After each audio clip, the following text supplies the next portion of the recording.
Years ago, this girl came to me for a reading, and she had 2 men in her life. And during the course of the reading, I described these 2 men to her. But I said, you know this Aquarian stockbroker that you're seeing? He's married. Did you know that? She said, I thought he was divorced. And I said, no, he's separated, but he's married. He hasn't started a divorce proceeding, and he's not about to start a divorce proceeding. He also has 2 children. Did he tell you that?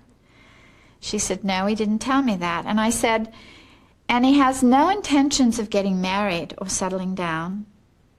And he's actually been clipped so that he can't have any more children.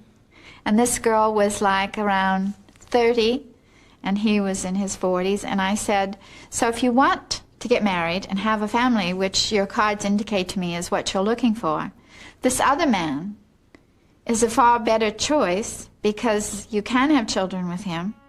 Here, in the great figure of destiny, the Lover's card refers to decisions in the past.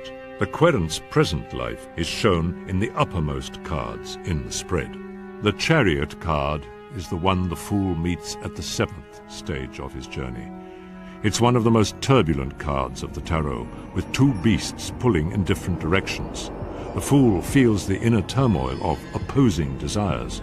He cannot progress until his own conflicts are resolved.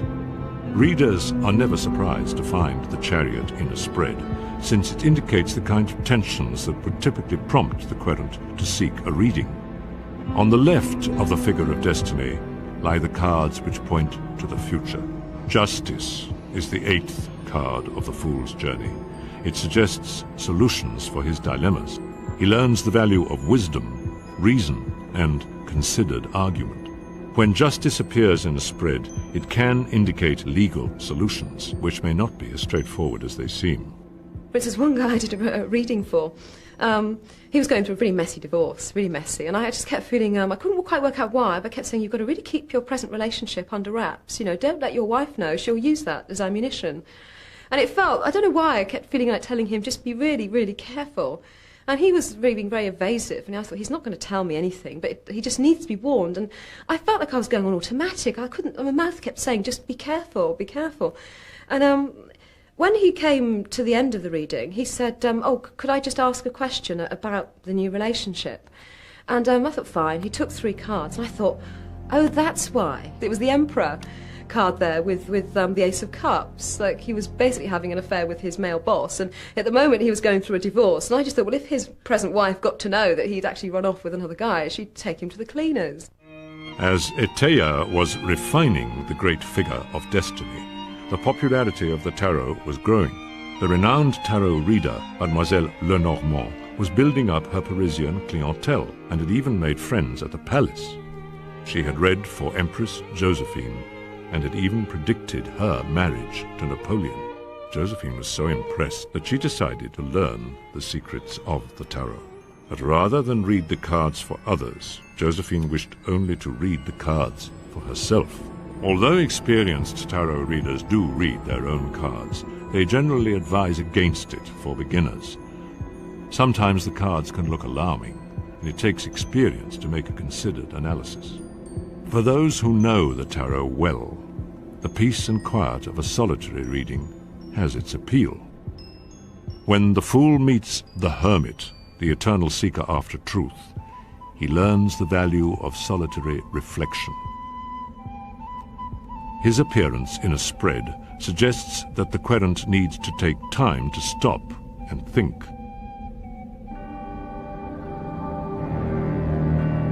Tarot readers find that there are times when they too must pause and consider, when they see bad news in the cards. Well, someone once came to see me, and it was the only time where I'd say I saw death in the cards. The first card was a reversed tower card, which is chaos from chaos. It's worse, it's like never-ending, it's unresolvable chaos. And then the Ten of Swords, which obviously implied some sort of feeling from him that something had struck him from nowhere, that he had no control over. And I thought, well, I looked at him and thought, well, he doesn't look well, but does he know that? I thought, well, I'll get some backup. I put more cards down, but it was even more awful. as I was sort of going into that, I mean, he started saying, oh, I'm very, very ill at the moment, you know, I have AIDS. And it was almost like, well, at least we can start the reading now. Fortunately, readings are usually less traumatic. For most people, it is a mixture of good and bad news, as the fool discovers at the next stage of his journey when he meets the Wheel of Fortune. He learns that everyone encounters changes in circumstances. It's no good blaming misfortune on fate. It's more important to make the best of what can't be changed. The wheel means movement. For the fool's tarot journey from birth to enlightenment, it's the halfway mark.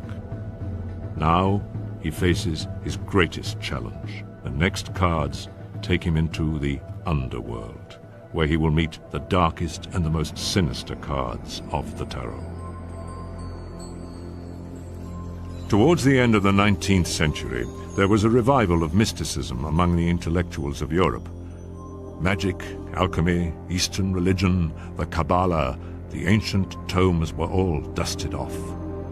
In London, leading figures such as the poet W.B. Yeats were attracted to secret societies such as the Hermetic Order of the Golden Dawn, founded by the occultist MacGregor Mathers. Members embraced the rituals of high magic. Yeats wrote, "Mysticism is all that I do, all that I think, all that I write." The new mystics were enchanted.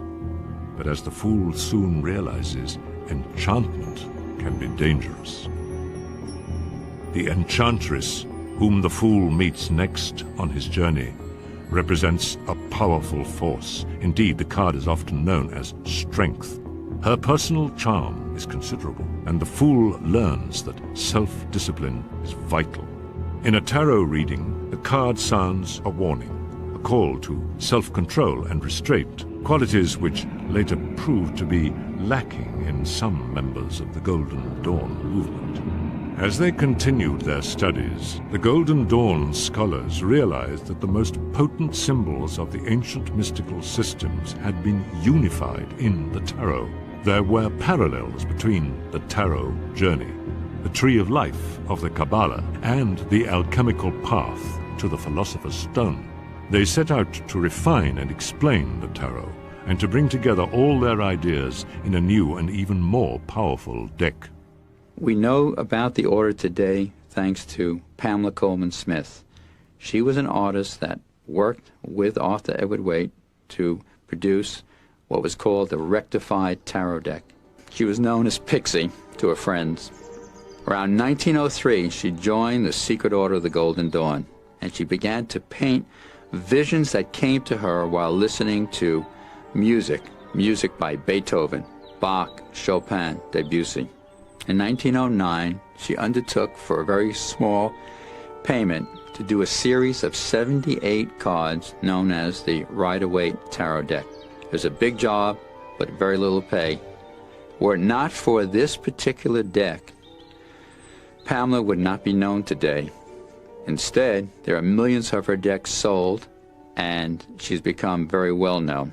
What Pamela did was she actually had a picture on every pip card. For example, the Ten of Swords has a man lying flat with 10 swords into his body, showing how a disaster is going to occur. That's a much easier card to read than to just see 10 crossed swords, as it was done in the Tarot Marseille deck.